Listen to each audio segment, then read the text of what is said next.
Monsieur le ministre de la Ville, de la Jeunesse et des Sports, cher Patrick Kanner, Monsieur le secrétaire d'État chargé des Sports, cher Thierry Braillard, Monsieur le maire de Saint-Étienne et représentant des clubs des villes hautes, cher Gaël Perdriau, Monsieur le président de la Fédération française de football, cher Noël Le Graët, Monsieur le président d'Euro 2016 SAS, cher Jacques Lambert, Mesdames et Messieurs, la France doit demeurer la France. Et c'est la raison pour laquelle, malgré le niveau élevé de la menace terroriste qui continue de peser sur notre pays, des événements de portée internationale comme la COP21 ou le Festival de Cannes ont eu lieu. C'est la raison pour laquelle le Tour de France cycliste aura lieu. Et c'est la raison pour laquelle, de la même manière, l'Euro 2016 de football aura bien lieu. Il aura bien lieu car personne, et surtout pas les terroristes, ne nous empêchera de continuer à vivre normalement, ne nous empêchera de continuer à célébrer les valeurs de fraternité et de partage qui sont celles du sport et d'organiser de grands événements, ceux que la France est capable d'accueillir. Cette 15e édition du championnat d'Europe des nations de football se déroulera dans 10 villes de France du 10 juin au 10 juillet, du nord au midi. Lille, Lens, Paris, Saint-Denis, Lyon, Saint-Étienne, Bordeaux, Toulouse, Marseille et Nice. Et pour la première fois, elle rassemblera 24 équipes contre 16 seulement auparavant pour 51 matchs. L'Euro 2016 rassemblera 2,5 millions de spectateurs dans les stades. Plus de 8 millions de supporters sont attendus, dont 2 millions d'étrangers, et ces retransmissions seront suivies par quelques 8 milliards de téléspectateurs dans le monde entier. Il s'agit donc d'un événement absolument exceptionnel qui intervient, cela a été dit, dans un contexte exceptionnel et qui, par conséquent, doit bénéficier d'un dispositif de sécurité lui aussi exceptionnel. Je voudrais en effet souligner en premier lieu la mobilisation totale de l'État, mais aussi des villes hautes et des organisateurs, dans un esprit de cohésion, dans un esprit d'équipe qui doit nous guider tout au long de la compétition, car ce dispositif de sécurité de l'Euro est une véritable coproduction entre ces trois acteurs. En ce qui concerne l'engagement de l'État, plus des 77 000 personnels du ministère de l'Intérieur seront mobilisés. 42 000 policiers, dont 25 000 de la sécurité publique, 5 000 de la police aux frontières, 2 000 CRS et 10 000 de la préfecture de police de Paris, 30 000 gendarmes, 5 200 personnels de la sécurité civile, dont 2 500 sapeurs-pompiers et 300 démineurs. Je précise en outre qu'une partie des 10 000 militaires de l'opération Sentinelle seront spécifiquement affectés à la sécurisation de l'Euro, notamment dans les principales infrastructures de transport. Naturellement, les agents de l'État ne seront pas les seuls à être engagés dans la sécurité de l'Euro, qui sera, je le répète et j'insiste sur ce point, le fruit d'une véritable coproduction entre les différents partenaires. Ainsi, 13 000 agents de sécurité privée seront déployés sur l'ensemble de la compétition, ainsi que 1 000 bénévoles des associations de secourisme qui elles-mêmes seront très engagées dans ce dispositif. Les maires des villes hautes pourront par ailleurs mobiliser, s'ils le souhaitent, les effectifs de police municipale et les agents de surveillance de la voie publique de leur commune pour compléter le dispositif de sécurité. Au total, mesdames et messieurs, ce sont 90 000 personnes, agents de l'État, des collectivités locales, personnel de sécurité privée, bénévoles, qui assureront la sécurité de l'Euro 2016. 90 000 personnes, pour vous donner une idée, c'est un tout petit peu plus que la capacité d'accueil d'un stade. Et la répartition du rôle de chacun entre ces 90 000 acteurs est extrêmement claire. À l'intérieur des stades, la sécurité est à la charge de l'organisateur, c'est-à-dire de la société Euro 2016 SAS. Toutefois, des policiers et des gendarmes pourront y être positionnés pour assurer des missions de suivi judiciaire, pour assurer aussi des missions de sécurisation. Les postes de commandement opérationnel situés à l'intérieur des stades constitueront le point névralgique de coordination du service d'ordre qui sera mis en place pour chaque rencontre. La sécurité à l'intérieur des stades est bien évidemment pour nous tous un enjeu absolument crucial. Je ne reviens pas ici longuement sur les conditions de déroulement de la finale de la Coupe de France au Stade de France samedi dernier. Je veux simplement rappeler que dès dimanche matin, j'ai convoqué les organisateurs, c'est-à-dire les représentants de la Fédération française de football pour ce qui concerne la Coupe de France et ceux de l'Euro 2016 SAS pour le championnat d'Europe à venir, pour tirer tous les enseignements de ce qui s'est passé. Au terme de nombreuses réunions qui se sont déroulées ici même lundi et qui se sont poursuivies hier, j'ai rappelé à chacun ses obligations. Nous avons partagé ensemble les analyses et il a été décidé d'adapter sans tarder les dispositifs prévus pour atteindre 3 objectifs qui doivent être absolument respectés. D'abord, garantir la fluidité de l'entrée des supporters dans les enceintes sportives. C'est fondamental en matière de sécurité, car une absence de fluidité constituerait des fils qui seraient autant de cibles. Fiabiliser les contrôles d'accès dans les enceintes sportives. Nous ne pouvons pas accepter que se trouvent dans les enceintes sportives des individus armés de feux d'artifice ou de projectiles divers. Et en second lieu, nous devions fiabiliser les contrôles d'accès dans les enceintes sportives de manière à sécuriser aussi la sortie des matchs. Je laisserai le président Lambert apporter à cet égard toutes les précisions nécessaires, mais je veux confirmer que le travail qui est engagé depuis de nombreuses semaines, depuis de nombreux mois, se poursuit. Je veux également dire qu'il y a eu 7 matchs tests et que sur ces 7 matchs tests, le seul qui ait posé problème est celui de samedi dernier, pour des raisons qui tenaient au fait qu'il n'était pas un match en configuration Euro 2016. C'est de ce point de vue-là d'ailleurs assez rassurant, mais en même temps, même si ce n'était pas un match test, il nous faut tirer tous les enseignements de ce qui s'est déroulé pour faire en sorte que notre dispositif soit parfait.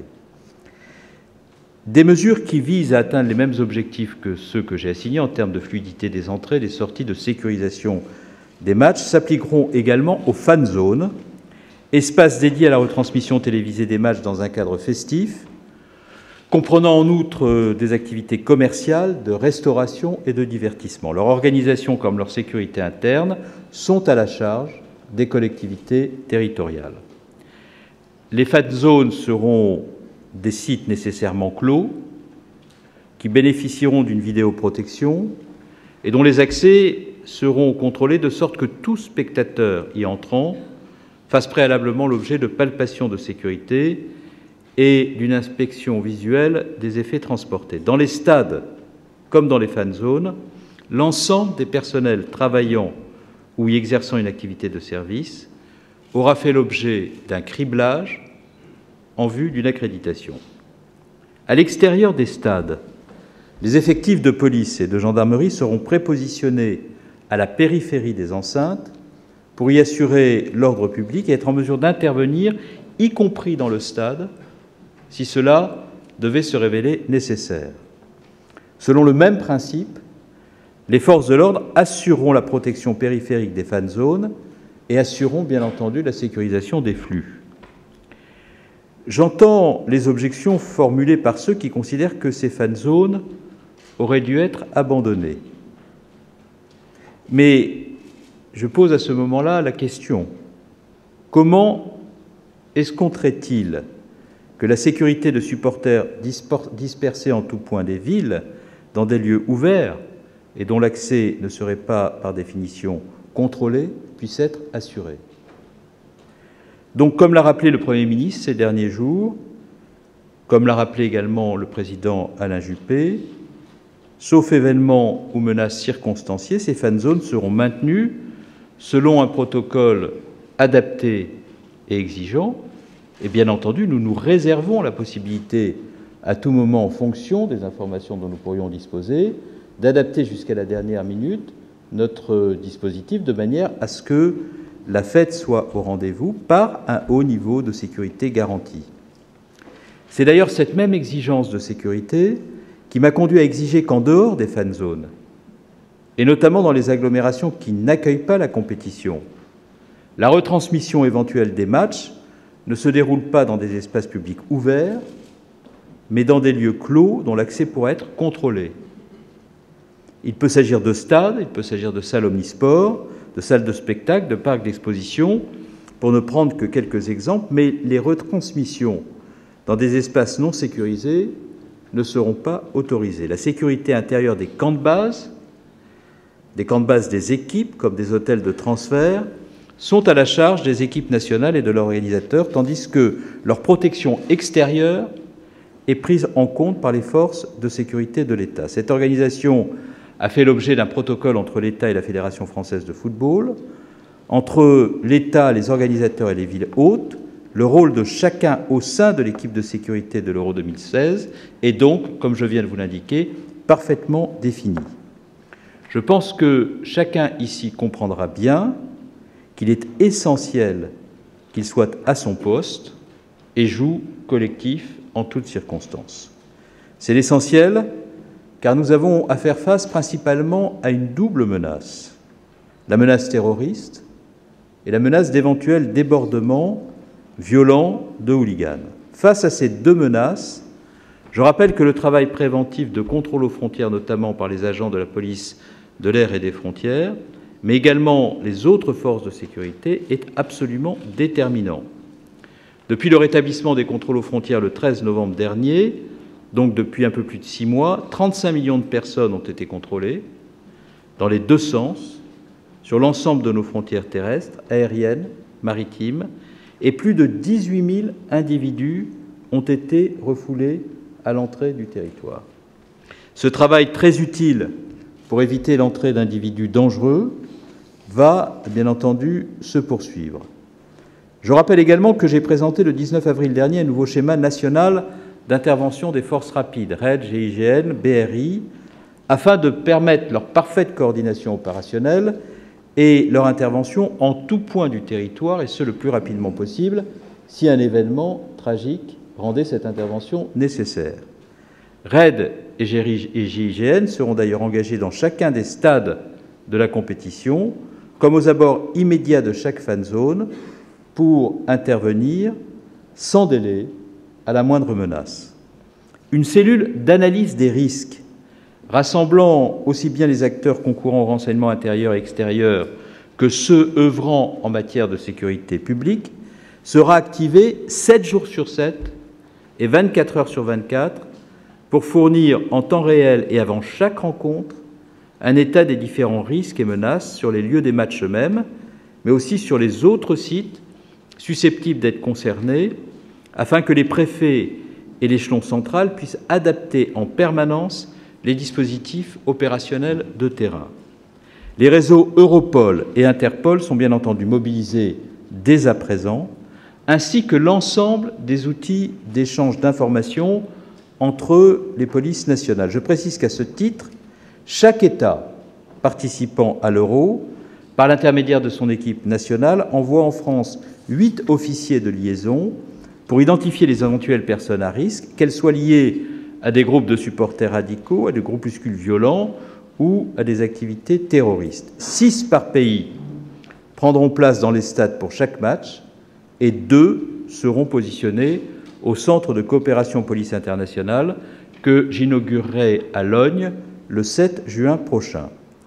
Comme je l'ai déjà indiqué, je présenterai également juste avant l'Euro une application d'alerte aux populations en cas de péril imminent, application téléchargeable sur smartphone qui sera opérationnelle pour l'ouverture de la compétition.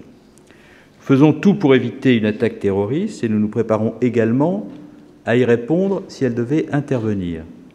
Au cours des 2 derniers mois, près de 30 exercices de simulation se sont déroulés sur le territoire national pour préparer les policiers de terrain, les forces d'intervention et les secours. La stratégie du dispositif que je viens de vous présenter est claire. Mobilisation générale, répartition précise du rôle de chacun des acteurs de la sécurité, qu'il s'agisse d'acteurs publics ou d'acteurs privés, anticipation pour prévenir les menaces au maximum, modulation pour nous adapter au plus vite aux circonstances et réagir le plus efficacement possible. Nous prenons, mesdames et messieurs, un maximum de précautions pour assurer la protection, même si chacun sait que le risque zéro n'existe pas. Et si nous prenons ces précautions, c'est pour que l'Euro 2016 soit d'abord et avant tout une grande fête populaire, un grand moment de rencontre qui permette à notre pays aussi, par l'image qu'il donnera de lui-même, de rayonner. Ce travail, nous le faisons ensemble, État, ville hôte, organisateurs, avec un seul et unique objectif, réussir en termes de sécurité, créer pour les équipes de nos cœurs les conditions d'un succès sportif et garantir que l'Euro pourra être une fête. Cet événement, je le redis, focalisera sur la France une forte exposition médiatique qui dépassera le seul aspect sportif de l'événement. C'est une immense chance pour notre pays qui accueillera à cette occasion des millions de visiteurs, des milliers de journalistes, la sécurité des équipes, des délégations étrangères, du public qui se pressera dans les stades et les fan zones constitue un enjeu majeur, non seulement pour la compétition elle-même, mais au-delà, encore une fois, pour l'image de la France, sa crédibilité dans l'organisation d'événements d'ampleur et la sûreté de sa destination touristique. La sécurité n'est encore une fois qu'une condition, certes majeure, pour que ces ambitieux objectifs soient atteints, comme cela a été le cas pour la COP21, comme cela a été le cas pour le Festival de Cannes, comme cela sera le cas, j'en suis convaincu, pour l'Euro 2016 et pour d'autres échéances sportives qui se présentent à nous. Et c'est à ces échéances aussi qu'il nous faut nous préparer ensemble. Je vous remercie.